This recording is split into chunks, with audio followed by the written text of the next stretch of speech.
hoje, se você acompanhar comigo com calma até o final desse vídeo, te garanto que você vai acertar a questão sobre C que vai cair na sua prova, tá? O vídeo não tá longo, você tem que compilar e trazer só as informações que você precisa saber. Então vamos entender tudo sobre o C agora, a partir de uma questão que também a maioria dos candidatos erraram, tá? Vamos seguindo aqui, então toda semana aqui agora, tô deixando um vídeo com informações, com questões da banca UFPR, tá? E você já sabe, né? Você vai gabaritar a prova de português da Polícia Civil do Paraná. Vamos lá para a questão. Então a questão é exatamente essa. Considere os seguintes empregos da partícula C no texto. E ele dá aí 4 frases e pede para você assinalar as frases em que a partícula C está empregada como pronome reflexivo. Bem, isso mesmo. A UFPR cobrou gramática pura nessa questão e não existe o porquê dela não poder cobrar isso na sua prova também, tá? Então, antes da gente fazer essa questão, porque o objetivo aqui não é simplesmente acertar essa questão, acertar a questão que vai vir sobre isso na sua prova. Então, vamos entender tudo sobre o C antes para a gente garantir isso, tá? Então, a partícula C, ela pode ser uma conjunção ou um pronome. Se ela for uma conjunção, ela pode trazer uma ideia de causa, condição ou integração entre duas orações. Se for um pronome, ele pode ser um pronome reflexivo, uma parte integrante do verbo, um pronome passivador ou um índice de indeterminação do sujeito. Vixe, aí já me assustei e já quero sair fora. Mas fica tranquilo que você vai entender tudo isso e é fácil, cara. Você vai entender cada situação dessa. E vamos para a primeira ali, o C funcionando como uma conjunção, tá? Tem vídeo sobre conjunção já aqui no canal. Até porque a UFPR gosta muito de conjunção e eu tô falando vai cair questão, todo vídeo eu falo isso, nem mais falar porque vai cair questão da conjunção na sua prova, tá? Depois fala que eu não avisei. Então conjunção é o que é conjunção? Conjunção é a palavrinha que une duas orações, conecta duas orações dando um sentido para essas duas orações. Então o C, ele pode também ser uma conjunção, ele vai vir unindo duas orações. Por exemplo, eu aceito a proposta e você cumprir com a promessa, são duas orações. O C une essas duas orações dando uma ideia de condição. Eu aceito a proposta se você cumprir a promessa. Então, cumprir a promessa é condição para ele aceitar a proposta. Bem tranquilo, né? Também pode dar ideia de causa. Se você é policial, é corajoso. Ou seja, causa, segundo a frase, de ele ser corajoso é o fato dele ser policial, né? A gente poderia substituir esse C por já que você é policial, é corajoso. E também pode ser uma conjunção integrante, tá? Estou pensando se vale a pena.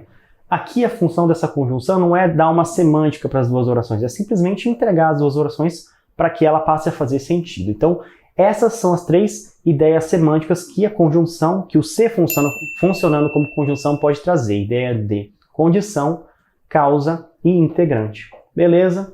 E aí a gente já matou as 3 primeiras classificações do C como conjunção, causal, condicional e integrante. Agora vamos partir para o C funcionando como um pronome reflexivo, tá? O que é isso? Pronome reflexivo. O C vai entrar no verbo e o sentido que ele vai trazer é o seguinte, ele vai funcionar como se a pessoa que praticou a ação também recebe a ação.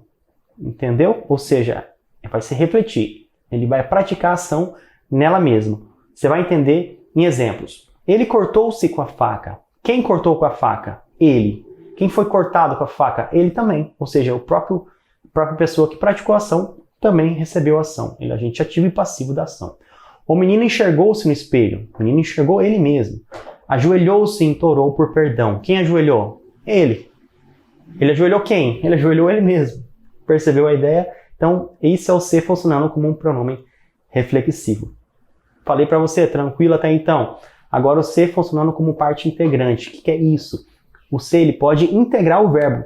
Alguns verbos já vem fazendo parte dele a partícula C. Por exemplo, o verbo queixar-se, lembrar-se, deparar-se. São verbos que já fazem, ou seja, faz parte, já integra o corpo do verbo. Alguns exemplos. Queixou-se dos problemas. Lembre-se do que ele disse. Deparou-se com o urso. Tá?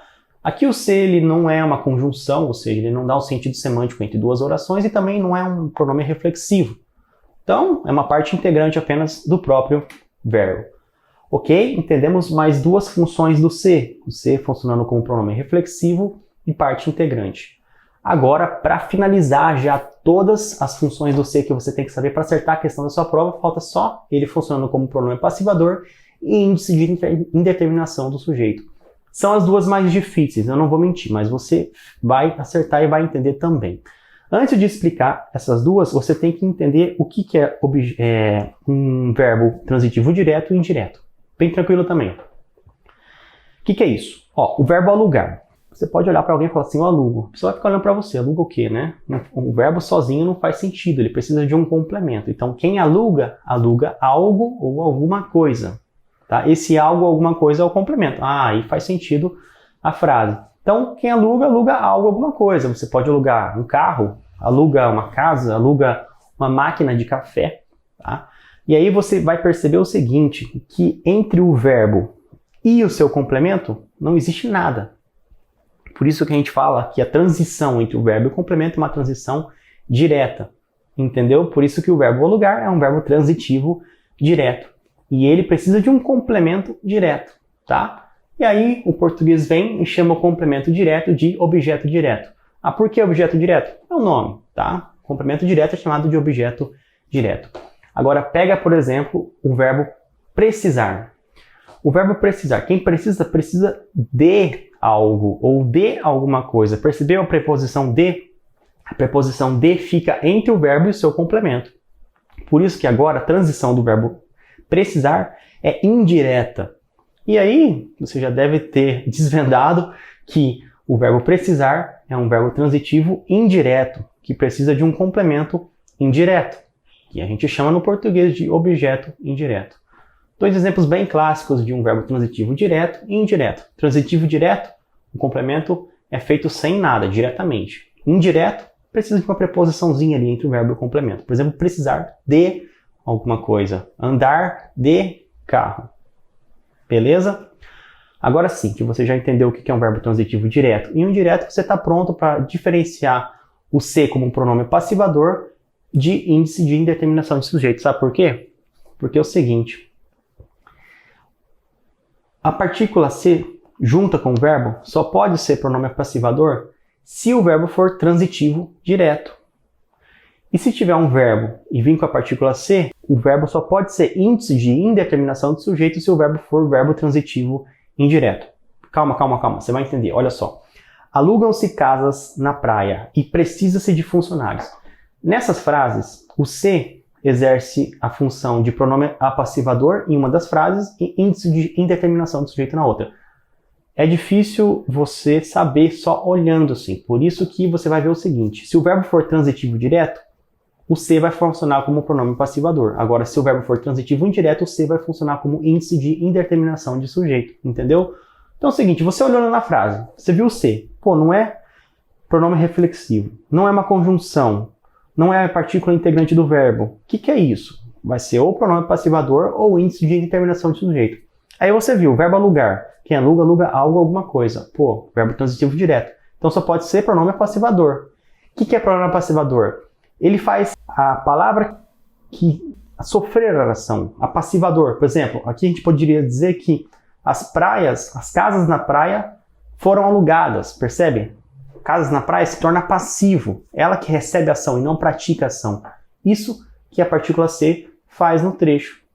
Ele faz com que o substantivo que vem posteriormente sofra a ação, tá?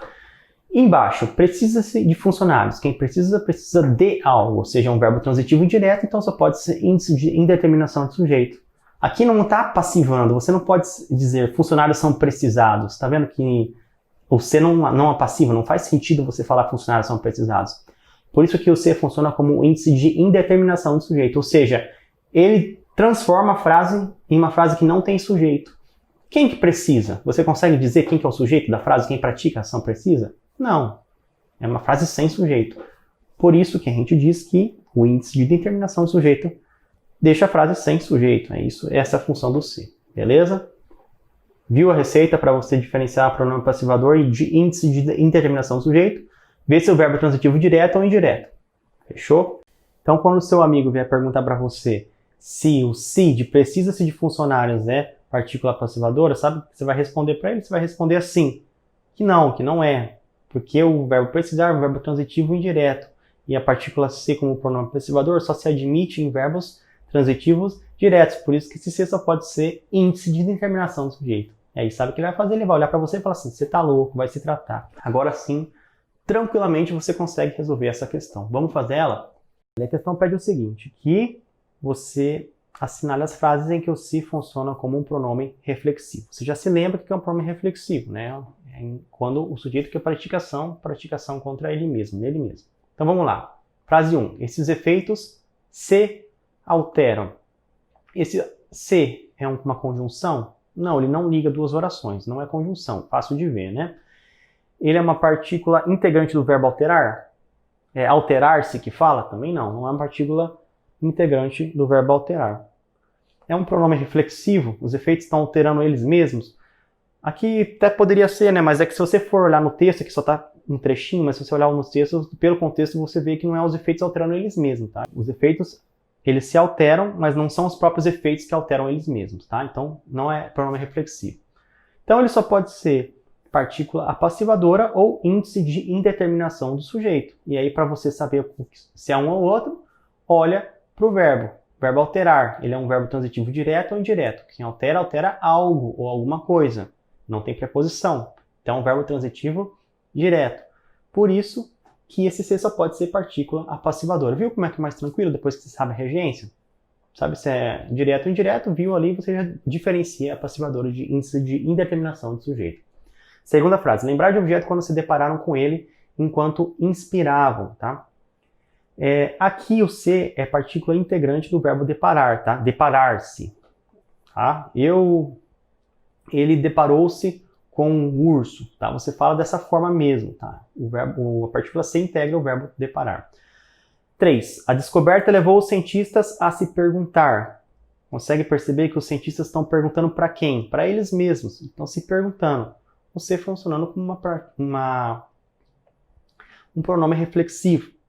4. Descobriram que os participantes do experimento se lembraram melhor quando tinham encarado as imagens. E, de novo, é o se funcionando como uma parte integrante do verbo lembrar, tá? Você fala lembrar-se. Se lembre de fazer tal coisa. Ele lembrou-se de comprar o livro, tá? O se faz parte do verbo lembrar. Ele integra o verbo lembrar. Beleza? Então é isso aí. A gente tem pronome reflexivo apenas na frase 3, então a resposta nossa é a alternativa A. E eu tenho certeza que agora, quando vir e vai vir uma questão de si na sua prova, você não vai errar. E vamos continuar com as questões até o dia da prova para a gente gabaritar português. Valeu!